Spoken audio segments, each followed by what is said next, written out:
ओम शांति। आज हम सुनते हैं 6/5/22 के अनमोल मधुरमा वाक्य। आज शुक्रवार। प्यारे बाबा का शुक्रिया करें जो हमें इतनी ऊंची मंजिल पर ले जा रहे हैं। बाबा कहते, बच्चे तुम ब्राह्मणों को अभी ईश्वरी गोद मिली है, तुम्हें नशा रहना चाहिए कि बाबा ने हमें अपना बनाया।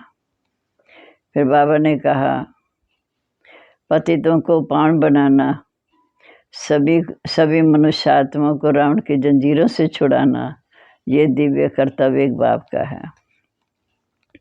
क्योंकि बेहद के बाप से सुख घनेरे मिलते हैं, आधा कल्प तक चलते हैं, सतयुग त्रेता तक वर्तमान समय का सतयुग त्रेता तक चलता है।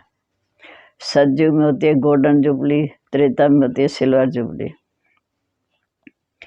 दोनों को इस सुख धाम कहा जाता। इसलिए बाबा कहते, ऐसे सुख धाम की स्थापना बाप ने की, क्योंकि परमपिता परमात्मा रहते तो परम धाम में है। जरूर कोई समय भारत में आए, भारत ही उनका घर है। तभी शिवरात्रि भारत में मनाते हैं।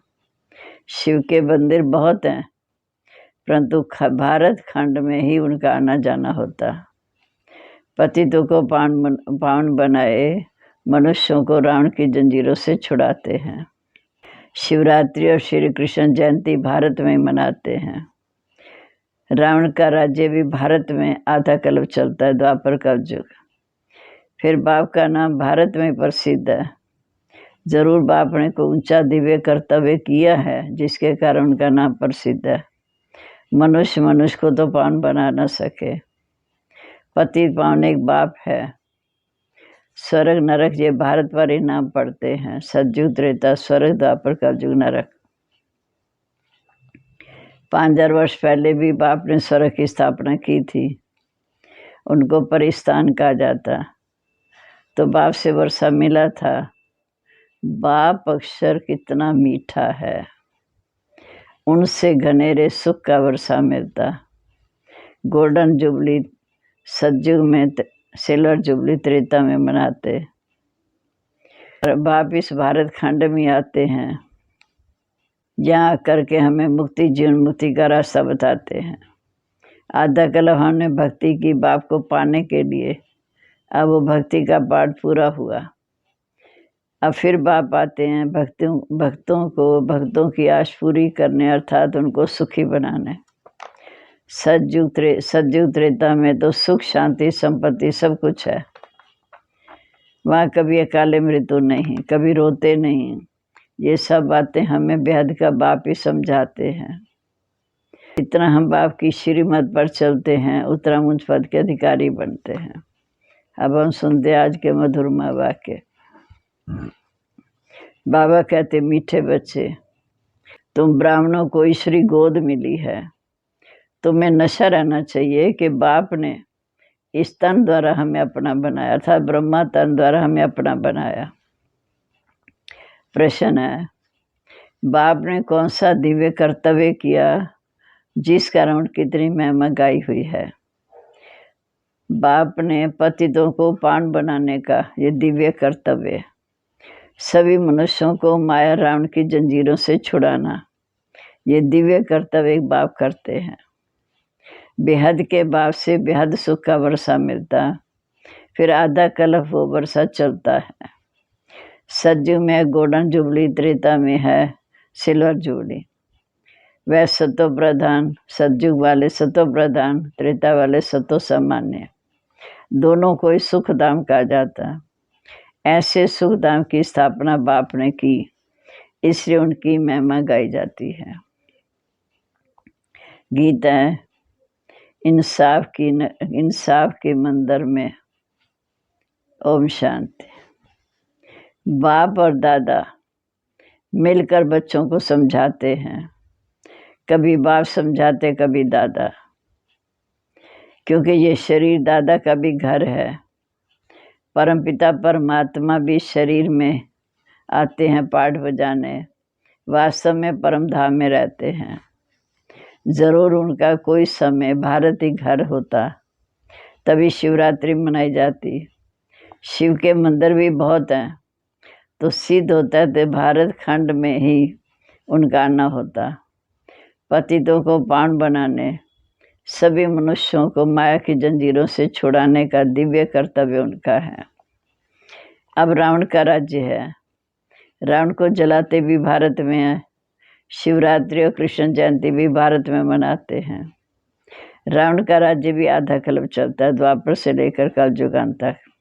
फिर बाप आते हैं पतितों को पावन बनाने, बस एक ही बार पावन बना देते, फिर सारे कलम में नहीं आते। सारे कलम में एक ही बार, जब कलयुग जाने वाला, सतयुग आने वाला, इस संगम पर आकर हमें पावन बनाते, फिर सारा कलम नहीं आते। बाप का नाम भारत में प्रसिद्ध है। जरूर कोई दिव्य कर्तव्य किया। मनुष्य को तो पावन बना न सके। पतित पावन एक बाप को ही कहा जाता। स्वर्ग नरक ये भारत के पर ही नाम पड़े हैं। भारत ही 5000 वर्ष पहले स्वर्ग था, उनको परिस्थान कहा जाता। तो जरूर बाप से वर्षा मिला होगा। बाप अक्षर बहुत मीठा है, उनसे बहुत सुख का वर्षा मिलता है। जो सुख आधा कल्प चलता है, सतयुग त्रेता, जिसकी गोल्डन जुबली, सिल्वर जुबली मनाते हैं। सतयुग को गोल्डन जुबली, त्रेता को सिल्वर जुबली कहते हैं। वे सतयुग वाले सतो प्रधान, त्रेता वाले सतो सामान्य, दोनों को मिलाकर सुखधाम कहा जाता। नंबर 1 है सूर्यवंशी, सेकंड नंबर चंद्रवंशी। बाप जब इस भारत में आते हैं तो भारत को पावन बनाते हैं। फिर जब भक्ति शुरू होती तो कलाएं कम होती हैं। सतयुग में 16 कला, त्रेता में 14 कला, द्वापर में 8 कला, कलयुग शुरू में 4 कला, अंत में कोई कला, मानो दिव्य गुणों वाली कोई कला नहीं। झाड़ जर्जरी भूतम प्रधान बन गया, सब भक्त बन जाते हैं। साधु भी प्रार्थना करते हैं बाप को पाने के लिए, अर्थात मुक्ति, जीवन मुक्ति में जाने के लिए। आधा कल्प भक्ति करते बाप को पाने के लिए। जब भक्ति का समय पूरा होता फिर बाप आते हैं भक्तों को सुखी बनाने। सतयुग में तो सुख, शांति, संपत्ति सब है, वहाँ कभी अकाले मृत्यु होती नहीं। ये कौन समझाते? बेहद का बाप ही ये सब बातें समझाते हैं। उनका नाम चाहिए। कलयुग है ये अंधियारा। स्वर्ग में तो दुख की बात नहीं, सब सुखी रहते, इसलिए भगवान को पुकारते नहीं। सतयुग में कोई भगवान को पुकारता नहीं। सतयुग को सुखधाम, कलयुग को दुखधाम कहा जाता। वल्लभाचारी वैष्णव लोग समझते हैं कि सतयुग में लक्ष्मी नारायण का राज्य था, जिथा राजा रानी तथा प्रजा सभी सुखी थे, उसको गोल्डन एज कहा जाता। सतयुग से लेकर जो चक्र में आते हैं वही पूरे 84 जन्म लेते। बच्चों को समझाए ये झाड़ है, सब पत्ते इकट्ठे तो आएंगे नहीं, नंबरवार पुरुषार्थ अनुसार, जैसा अब हम पुरुषार्थ करेंगे उस अनुसार हम परम धाम से आएंगे पाठ बजाने। सतयुग में एक ही आदि सनातन देवी देवता धर्म था। देवी देवताओं को सर्वगुण संपन्न, 16 कला संपूर्ण निर्विकारी कहा जाता। जो उनके पुजारी हैं वह जरूर उसी धर्म के होने चाहिए। क्रिश्चियन क्राइस्ट को याद करते तो धर्म के हैं, फिर भारतवासियों को अपने देवी देवता धर्म का नाम क्यों गुम कर दिया? वो अपने आप को हिंदू कहलाने लगे, क्योंकि दैवी लक्षण नहीं। तुम जानते हो हम सो देवता थे, हम ही जन्म मरण में आए हैं। हम सो देवता, क्षत्रिय, वैश्य, शूद्र बनते, 84 जन्म लेते लेते अंत में आकर शूद्र बने। शूद्र से इस समय फिर ब्राह्मण बनना पड़े। ब्राह्मण बनते हैं ब्रह्मा की औलाद। सभी आत्माएं वास्तव में तो शिव बाबा के बच्चे हैं।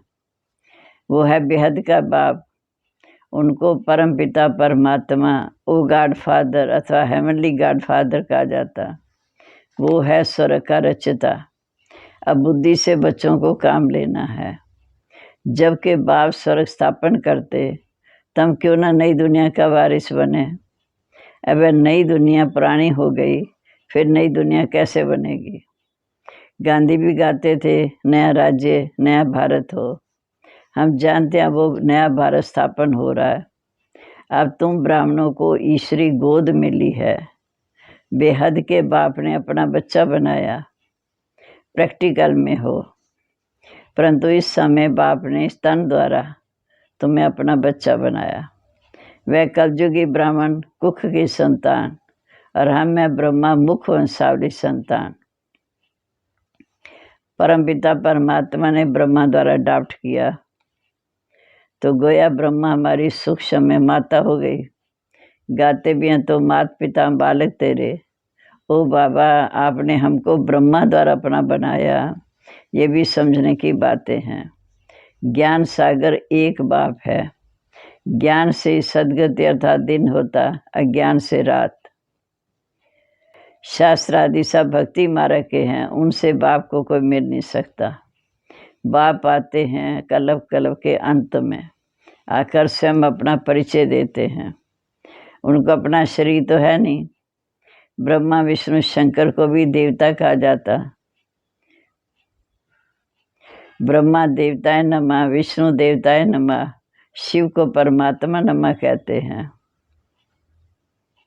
ब्रह्मा साकार से रेखा बड़ा हुआ। बाप आते हैं इस पुरुषोत्तम संगम युग पर।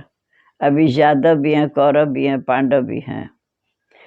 पांडव तो हैं योग बल वाले, शक्ति सेना। अब तुम बच्चे जानते हो कि शिव बाबा प्रैक्टिकल में ब्रह्मा तन में पधारे हैं। शिवरात्रि मनाई जाती है, औरों की जयंतियाँ मनाते हैं। अब धर्म में तो कोई ताकत रही नहीं, इसलिए अनराइटियस अनलॉफुल इंसॉल्वेंट बन गए हैं। इसी भारत में 5000 वर्ष पहले जब गोल्डन जुबली थी तो प्योरिटी पीस प्रॉस्पेरिटी थी, कभी अकाल मृत्यु नहीं था। भारत जैसा ऊँच संपत्तिवान और कोई हो नहीं सकता। भारत खंड है सबसे ऊंच। उनकी हिस्ट्री भी बनी हुई है। पावन विजयी भारत, फिर पतित विजय भारत बनता है। आदि सनातन देवी देवता धर्म वाले ही ये 84 जन्मों का चक्कर लगाकर अंत में शूद्र बने, फिर शूद्र वर्ण से अब ब्राह्मण वर्ण में आए। देवताओं से भी ब्राह्मण वर्ण सबसे ऊंची चोटी है। सतयुगी देवताओं की जो महिमा है वो बाप की महिमा से अलग है, क्योंकि बाप को कहते हैं ज्ञान का सागर, सुख का सागर, आनंद का सागर। और देवताओं को कहेंगे सर्वगुण संपन्न, 16 कला संपूर्ण, संपूर्ण निर्विकारी। फिर सतयुग में होती है कृष्णपुरी, ये है संगम। अब तुम ईश्वरी संप्रदाय बने हो। ईश्वर की गोद में आकर पवित्र बन, फिर 21 जन्म के लिए दैवी गोद में रहेंगे। 8 जन्म सतयुग में दैवी गोद, 12 जन्म क्षत्रिय गोद। फिर वो भारत में ही गाया हुआ है, कन्या वो जो 21 कुल का उद्धार करे। अब तुम हो ईश्वरी कुल। दादा है शिव बाबा, बाप है ब्रह्मा, तुम हो ब्रह्मा कुमार कुमारियाँ। वर्षा शिव बाबा से मिलता है। देने वाला दाता वो है निराकार। वह आकर कैसे राजयोग सिखाए। नर से नारायण बनने के लिए जरूर साकार शरीर चाहिए, तो इस पति तन में आते हैं जिसने पूरे 84 जन्म लिए। फर्स्ट जन्म श्री नारायण, लास्ट जन्म ब्रह्मा। जिसने पूरे 84 जन्म लिए उस तन में आते हैं। ये बड़े से बड़ी यूनिवर्सिटी है जहाँ स्वयं गार्ड बैठ राजयोग सिखाते हैं, राजाओं का राजा बनाते। शिव बाबा ने गीता का ज्ञान दिया, जिस ज्ञान को सुनकर श्री कृष्ण ने इतना ऊंचा पद पाया। जो देवता बने उनको जन्म मिला शिव बाबा से। कृष्ण को जन्म मिला बाइबल से, क्राइस्ट द्वारा। कृष्ण को जन्म मिला बाइबल से, क्राइस्ट द्वारा। तुमको भी ब्राह्मण सो देवता किसने बनाया? शिव बाबा ने ब्रह्मा मुख द्वारा बनाया। ये तुम्हारा बेहद का संन्यास। तुम जानते हो अब ये दुनिया खत्म होने वाली, तो क्यों ना हम स्वर्ग के रचता बाप को याद कर वर्षा ले लें। बाप कहते लाडले बच्चे, तुम बहुत जन्मों के बाद आकर मिले हो, 84 जन्मों के बाद मिले हो। अब तुमको फिर देवता वर्ण में जाना है। इसमें परहेज भी बहुत है, अशुद्ध चीज कोई खा नहीं सकते। बाप कहते मैं संगम पर आता हूँ, तुम बच्चों को मनुष्य देवता बनाते। अब मौत सामने खड़ा है, यादव कौरव पांडव भी हैं तो जरूर पांडवपति भी होगा। पांडवपति परमात्मा को कहेंगे। तुम सब हो गए पंडे, तुम सबको सुख धाम की राह बताते हो, इसलिए तुमको पांडव शिव शक्ति सेना कहा जाता। यादव यूरोपासी तो अपने कुल का नाश करते। भारत में पांडव और कौरव, जिनके लिए कहते हैं असुर और देवताओं की युद्ध चली। अब अभी तुम देवता नहीं हो, पर तुम बाप की श्रीमत पर देवता बन रहे हो। स्वर्ग के मालिक बनना है। यह है रुद्र ज्ञान यज्ञ, जहाँ बाप बैठ राजयोग सिखाते हैं। जब रजाई स्थापन हो जाती तो विनाश ज्वाला प्रज्वलित हो जाती, तब ये ज्ञान प्रायलोप हो जाता। क्योंकि बाप शांति धाम जाते तो ये ज्ञान भी प्रायलोप हो जाता। सतयुग त्रेता में प्रारब्ध खाते हैं। फिर ड्रामानुसार जो भक्ति मार्ग के शास्त्र वो निकलेंगे। सन्यासियों के फॉलोअर्स भी बहुत होंगे। अब सभी पाप धोने गंगा पर जाते हैं। अब गंगा नदी तो किसी को पावन बना नहीं सकती, वह तो पानी के सागर से निकली हुई। वास्तव में तुम हो ज्ञान गंगाएं, जो ज्ञान सागर से निकली हो। बच्चों को फिर से भक्ति का फल बेहद का बाप सुख का वर्षा देने आए। जो बाप से आकर पढ़ेंगे वही स्वर्ग में आएंगे, बाकी सब अपने अपने सेक्शन में चले जाएंगे। इस ड्रामा को भी अच्छी तरह समझना है। चक्कर को जानने से तुम चक्रवर्ती राजा बनते हो। गवर्नमेंट ने भी चक्कर निकाला, 3 शेर निकाल कर नीचे लिखते हैं सत्यमेव जयते। अब शिव बाबा तुम सब पार्वतियों को आकर अमर कथा सुना रहे हैं, अमरपुरी का मालिक बनाने। इसको इस सत्यनारायण की कथा जो अमर कथा कहा जाता। ये कथा एक ही बार सुनकर तुम स्वर्ग के मालिक बनते हो। अच्छा जी, मीठे मीठे सिक्के लदे बच्चों प्रीत माता पिता बाप दादा का याद प्यार। Good morning. रूहानी बाप की रूहानी बच्चों को नमस्ते। रूहानी बच्चों की रूहानी बाप दादा को नमस्ते। नमस्ते बाबा, गुड मॉर्निंग। शुक्रिया बाबा, आपका शुक्रिया।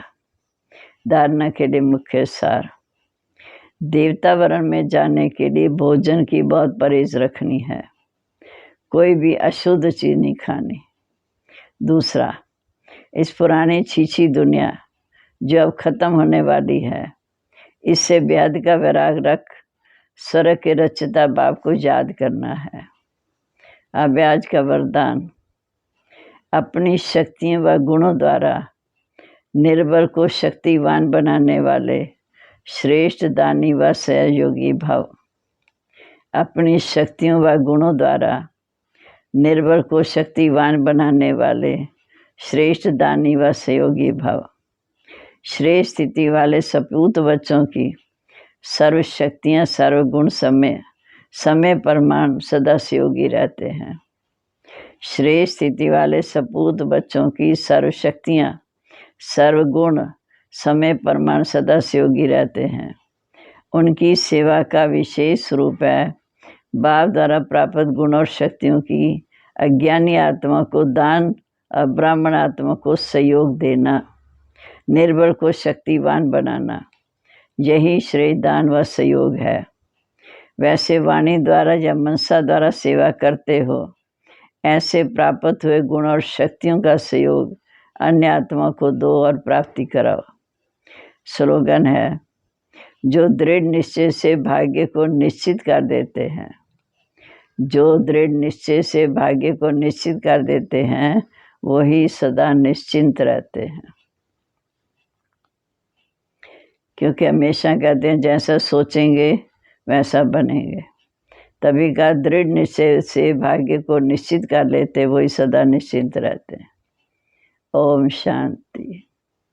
अब हम मुरली मंथन करते हुए बाबा की शिक्षाओं को धारण करते हुए बाबा को याद करेंगे।